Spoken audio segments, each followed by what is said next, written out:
Hello friends, तो आज मैं एक्सप्लेन करने वाला हूँ एक बहुत ही कमाल की स्टोरी जिसमें हमें दिखाया गया है एक ऐसे लड़के को जिससे अपनी खूबसूरती पर बहुत घमंड होता है और उसके बाद उसे एक डायन श्राप दे देती है। तो उसकी लाइफ किस तरह से बदलती है इस स्टोरी में हमें दिखाया गया है। तो कहानी में बने रहिए और वीडियो को लाइक या फिर डिसलाइक जरूर करिएगा। तो कहानी स्टार्ट करते हैं। तो मूवी के पहले सीन में हमें दिखाया जाता है एक अमीर लड़के जिसका नाम कायली होता है। वह अपनी खूबसूरती पर बहुत घमंड करता है और कायली किसी को भी कुछ नहीं समझता। एक दिन हम देखते हैं कि उसके कॉलेज में एक कंपटीशन होता है, यानी कि शो होता है। वहां पर वो काइली खड़ा होता है और स्टेज पर बहुत ही अच्छे अच्छे लेक्चर दे रहा होता है, जहां पर एक लड़की होती है जो कि उससे कुछ बातचीत करने की कोशिश करती है, जिसका नाम कैंड्रा होता है। बट वह उसकी बहुत ज्यादा बेइज्जती करता है और काइली के इस रूड बिहेवियर की वजह से बहुत लोग उसे टोकते भी हैं, बट वह किसी की नहीं सुनता क्योंकि वह एक अमीर बाप की बिगड़ी हुई औलाद है। अब कहानी में आगे बढ़ते हैं। हम देखते हैं कैंड्रा को। कैंड्रा उससे कहती है कि तुम मुझसे बात क्यों नहीं कर रहे हो। वह उससे कहता है तुम्हारी शकल मुझसे बात करने के लायक नहीं है। वह लिंडी नाम की एक लड़की से बात करने में बिजी होता है और तभी कैंड्रा को इग्नोर कर देता है। अब कैंड्रा को बहुत ज्यादा गुस्सा आ जाता है और उसे इस बात से बिल्कुल भी अंदाजा नहीं था कि कैंड्रा एक विच है और वह उसकी लाइफ को बदल सकती है। अब कहानी थोड़ी सी आगे बढ़ती है और हमें दिखाया जाता है स्कूल लाइफ को, जहाँ पर हम देखते हैं कि कैंडली के बहुत सारे फैंस हैं और उससे बहुत ज्यादा प्यार किया जाता है। पूरे स्कूल में उसका रौला चलता है क्योंकि उसके पीछे बहुत सारी लड़कियां पड़ी हुई हैं और बहुत सारी लड़कियां उसे पसंद करती हैं। बट कैंडली किसी से भी बात नहीं करता, वह सभी को इग्नोर करता है। एक बार लिंडी उससे बात करने के लिए आती है तो वह थोड़ी बहुत बात उससे भी कर लेता है, बट ज्यादा भाव वह उसे भी नहीं देता। बस वो बोलने में अच्छी थी इसलिए उससे बात करता है। फिर हम देखते हैं कैंड्रा को। कैंड्रा एक बार और उससे मिलने के लिए आती है और उससे पार्टी में भी बुलाती है। कहती है पार्टी में मेरे साथ डांस करो, बट अभी भी वह उसकी बेइज्जती करता है और उसे इग्नोर करता है। यह बात कैंड्रा को बहुत ज्यादा बुरा लग जाती है। अब वह उससे गुस्सा हो जाती है और तभी वह उसे बुलाकर छत पर लेकर आती है और छत पर हम देखते हैं कि वह उसके सामने उसे एक श्राप देती है और उससे कहती है अब तुम अपना फेस दिखाने के लायक नहीं रहोगे। लेकिन साथ ही उसे वह एक शर्त भी देती है कि अगर तुमने 1 साल के अंदर अपना सच्चा प्यार ढूंढ लिया तुम पहले जैसे हो जाओगे, वरना तुम्हें इस दुनिया में कोई भी ठीक नहीं कर सकता।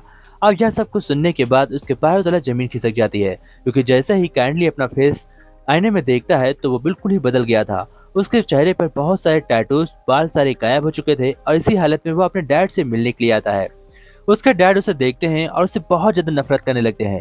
वह उससे कहते हैं कि अब तुम अपनी फेस दिखाने के लायक नहीं हो, तुम यहाँ से निकल जाओ और अपना फेस कभी मत दिखाना। वह उसे एक प्राइवेट अपार्टमेंट देते हैं जहाँ पर हम देखते हैं कि एक अंधा विल नाम का दोस्त उसके लिए दिया जाता है। वह उस अपार्टमेंट में अकेले रहने वाला था। एक हाउसकीपर होती है जो कि बहुत ही प्यारी होती है और साथ ही एक विल नाम का लड़का जो उसकी देखभाल करने के लिए होते हैं।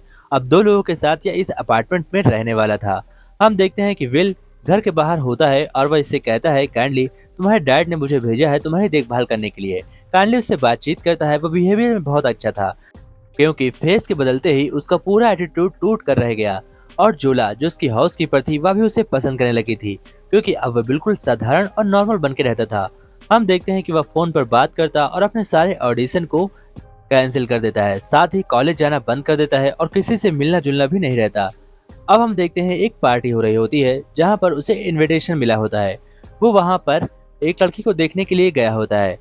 यहाँ पर उसे कैंडा जैसी लड़की दिखाई पड़ती है। वह उससे बात करने की कोशिश करता है लेकिन इस बार कैंडा उसे इग्नोर कर देती है और कहती है कि अब तुम अपने ही मर्जी से ठीक हो सकते हो, ठीक होने की चाबी तुम्हारे पास है। तभी हम देखते हैं वहां पर इसे बहुत सारी लड़कियां दिखाई पड़ती हैं, बट इस बार उल्टा होता है। कोई भी लड़की इसकी ओर नहीं देख रही थी। ये सब लड़की पर ट्राई करता है बट कोई भी इससे बात करने के लिए तैयार नहीं होती। इस बात से कैंडली काफी अंदर से टूट जाता है और वह घर आकर सो जाता है। सुबह हम देखते हैं कि विल उसे जगाता है। तब वह मिल से बातों बातों में कहता है कि क्या मैं 1 साल के अंदर सच्चा प्यार ढूंढ पाऊंगा, क्या मैं पहले जैसा हो जाऊंगा या नहीं। तब विल उसे कहता है कोई ऐसी लड़की ढूंढो जो तुम्हारे करियर और तुम्हारे फेस से प्यार न करती हो, जिसका बिहेवियर तुम्हारे लिए हमेशा एक जैसे रहा हो। तब उसे याद आता है कि लिंडी नाम की एक लड़की उसे हमेशा चाहती थी लेकिन मैंने कभी उस पर ध्यान नहीं दिया। अब हम देखते हैं लिंडी को। लिंडी अपने फादर से दूर रहने के लिए आई थी और उसे घर की तलाश थी। यहीं पर हमें दिखाया जाता है एक और सीन जहां पर हम देखते हैं कि काइंडली अपने सारे सोशल मीडिया अकाउंट को डिलीट कर देता है क्योंकि उसे फोटो डालना बिल्कुल भी पसंद नहीं। असल में बात यह होती है कि उसका चेहरा इतना भयानक लग रहा था कि कोई भी उसकी फोटो देखना ही नहीं चाहता था। लिंडी काइंडली से पहली बार मिलती है और काइंडली उसे देखकर काफी खुश होता है, बट काइंडली उसके साथ बिल्कुल भी बात नहीं करता क्योंकि वह जानता था कि अगर वह उसका चेहरा देख लेगी तो वह उससे दूर हो जाएगी।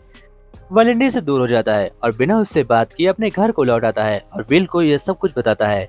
विल उससे कहता है कि तुम उससे बात करके देखो, और जोला भी उससे कहती है कि हाँ, तुम्हें बात करनी चाहिए, क्या पता वही तुम्हारे लाइफ का सच्चा प्यार हो और तुम्हारा लाइफ उससे बदल जाए।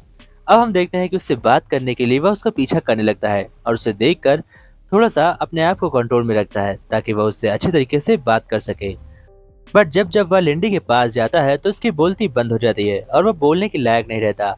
इधर हम देखते हैं उसके दोस्तों को, जो उसकी शक्ल देखकर उसे दूर भाग जाते हैं और कहते हैं भाई, आज के बाद मेरे पास मत आना, तेरी शक्ल बहुत ही ज्यादा भयानक है। इधर हम देखते हैं कि लिंडी बेहोश हो जाती है रोड पर, तो वह उसे उठाकर सीढ़ियों पर लेकर जाता है। वहां पर दो आदमी आते हैं, उससे बातचीत करते हैं और तभी उन्हें पता चलता है कि यह लिंडी की मदद कर रहा था, उसके साथ कुछ गलत करने की कोशिश नहीं कर रहा था।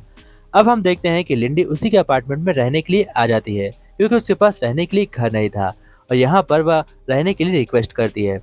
हम देखते हैं कि जोला यहाँ की मालकिन बनकर उससे पेश होती है और इसे कहती है ठीक है, तुम यहाँ पर रह सकती हो, और काइंडली जोला से मना करता है कि तुम इस बारे में उसे कुछ भी नहीं बताओगे कि ये पूरा अपार्टमेंट मेरा है। अब हम देखते हैं कि यहाँ पर लिंडी भी रहने लगी है और लिंडी और काइंडली दोनों एक साथ रहते हैं इसी अपार्टमेंट में। लेकिन यहाँ पर एक अजीब बात होती है ये कि काइंडली अपने पूरे मुंह को बहुत ही अजीब ढंग से ढक कर रखता था, जो कि एक मास्क था, उसमें वह चोर लगता था। एक बार वह इसी हालत में उसके सामने आ जाता है, तब लिंडी उसे कहती है कि अपना मास्क उतारो। वह नहीं उतारता और कमरे में भाग आता है। तब लिंडी को हम देखते हैं कि उसके पीछे खड़ी होती है और उसे दोबारा मिलने की कोशिश करती है, बट वो उसे बार बार दूर भाग रहा था। तब विल उसे समझाता है कि तुम्हें उससे बात करनी चाहिए। तभी हम देखते हैं कि विल लिंडी आपस में बातचीत करते हैं। विल लिंडी को समझाता है कि वो मेरा दोस्त है और वो बहुत ही अच्छा है। वो उसे यह नहीं बताता कि मुझे उसके देखभाल के लिए रखा गया है, बल्कि वह उसको दोस्त मानता है। विल के बहुत समझाने के बाद काइंडली एक फैसला करता है कि इस बार वह लिंडी को अपनी शक्ल दिखाएगा। तभी हम देखते हैं कि जब वह टीवी देख रहा होता है तो लिंडी उसके पीछे आ जाती है और वह उससे कहती है तुम मुझे अपना फेस क्यों नहीं दिखाते। तब वह उसे बातों बातों में कहता है कि मेरा फेस बहुत ही भयानक है और मुझे लोग देख कर नापसंद करते हैं, इसलिए मैं ढक कर रखता हूँ। तभी लिंडी उसे कहती है कि अपना फेस दिखाओ। वो मास्क उतारता है और हम देखते हैं कि उसका फेस बहुत ही शानदार था। उसके फेस पे बहुत ज्यादा टैटूज बने होते हैं जो कि लिंडी को बहुत पसंद आते हैं। वह उससे कहती है कि तुम तो काफी क्यूट लग रहे हो, तुम तो बहुत ही अच्छे हो, तुम्हें तो ऐसा ही रहना चाहिए, खुला हुआ, तुम तो बहुत ही औसम हो। इतनी तारीफ सुनकर अब उसके अंदर कॉन्फिडेंस आ जाता है। ये सब कुछ वो खुशी में जाकर जोला को बताता है। जोला उससे कहती है हाँ, वाकई में तुम काफी खूबसूरत हो, तुम्हें अपने शक्ल को ढक कर नहीं रखना चाहिए। अब वह समझ गया था कि उसे कॉन्फिडेंस मिल चुका है और वह अपने कॉन्फिडेंस के बल पर मार्क्स हमेशा के लिए निकाल देता है और लिंडी की मदद करने लगता है। वह लिंडी के लिए देखभाल करता है, उसकी छोटी छोटी देखभालों में लिंडी उससे इम्प्रेस भी होने लगती है। लिंडी उससे बहुत ज्यादा बात करती है और वह लिंडी से बहुत बात करता है। दोनों के बीच क्लोजेस बढ़ते जाते हैं। तभी हम देखते हैं कि वह डाइन एक दिन उससे मिलती है, जो कि रास्ते में होती है, और वह उससे कहती है कि भला तुम्हें सच्चा प्यार कैसे मिल सकता है, कभी भी लिंडी तुम्हें पसंद नहीं करेगी। और वह उसकी बातों से बुरा मानता है, लेकिन वह उससे कहता है कि मैं सच्चा प्यार ढूंढ कर रहूंगा और कैंडेरा को चैलेंज कर देता है। साथ ही वह उसे सॉरी भी बोलता है कि मैं जो रूड बिहेवियर करता था उसके लिए मुझे माफ कर दो। कैंडर कहती है ठीक है, मैं तुम्हें माफ करती हूँ, लेकिन तुम्हें ये श्राप अपने आप ही हटाना होगा। अगर तुम एक साल में श्राप नहीं हटा पाए तो परमानेंट हो जाएगा। इस बात से वह काफी घबरा रहा था। हम देखते हैं कि वह इंतजार कर रहा था कि वह उसे कब आई लव यू बोले, यानी कि लिंडी काइली को कब आई लव यू बोले। वह उसे आई लव यू नहीं बोलती। तभी एक दिन वो लोग डिस्कवरी देख रहे होते हैं, जहाँ पर हम देखते हैं दो जानवर आपस में अल्टीमेट हो रहे होते हैं। इसी को देखते हुए हम देखते हैं कि वो दोनों भी आपस में किस करते हैं और यहाँ पर एक शानदार रोमांटिक शॉट भी चलता है। वह उसकी गोद में सो जाती है, तो हम देखते हैं कि वह उसे उठाकर लेकर जाता है और अपने उसके बेडरूम में सुला देता है। उसके बाद वह अपने दोस्तों के पास चलाता है। दूसरे दिन सुबह होती है। सुबह हम देखते हैं कि वह अपने हाथ में एक फूल लेता है और उसके टैटूज में भी फूल बन जाते हैं। अब वो लोग कार से एक बाहर झील के पास घूमने के लिए जा रहे होते हैं। वह रास्ते में कार में सो जाता है और लिंडी उसे देखकर हंस रही होती है, जो कि बिल्कुल क्यूट लग रहा था। अब हम देखते हैं कि लिंडी काइंडली दोनों एक झील के किनारे आए हुए हैं। यह जगह काफी शानदार होती है। लिंडी को यहाँ पर रहना बहुत ही सुकूनदायक लगता है। वह उससे बातचीत करती है और कहती है कि मुझे तुम बहुत ही पसंद हो, लेकिन वह अभी भी उसके काफी करीब नहीं थी, इसलिए उसका श्राप नहीं हटता। अचानक से उसे कॉल आती है कि उसके डैड की तबीयत काफी खराब हो गई है, इसलिए वहाँ से फौरन निकल जाती है। काइंडली उसके साथ जाता है और उसे बस स्टैंड तक छोड़ कर आता है। फिर वह ट्रेन में बैठती है और ट्रेन से उसे बाय बोलकर हमेशा के लिए चली जाती है।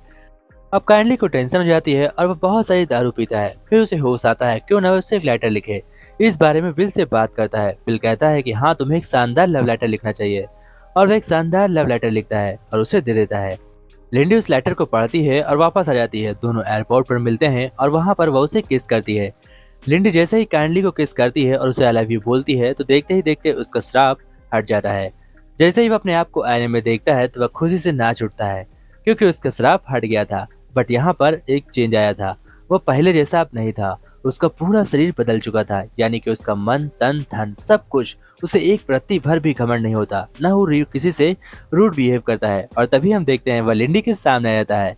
लिंडी पहले ही इसे बहुत पसंद करती थी इसी फेस में, लेकिन लिंडी जैसे ही देखती है कि वह लड़का उसके पास वापस आया है, लिंडी उससे कहती है कि हाँ मैं भी तुमसे प्यार करती हूँ। वह थोड़ी घबराती है बट जैसे उसे सच पता चलता है वह हाँ बोल देती है और इसी के साथ यह स्टोरी एंड होती है।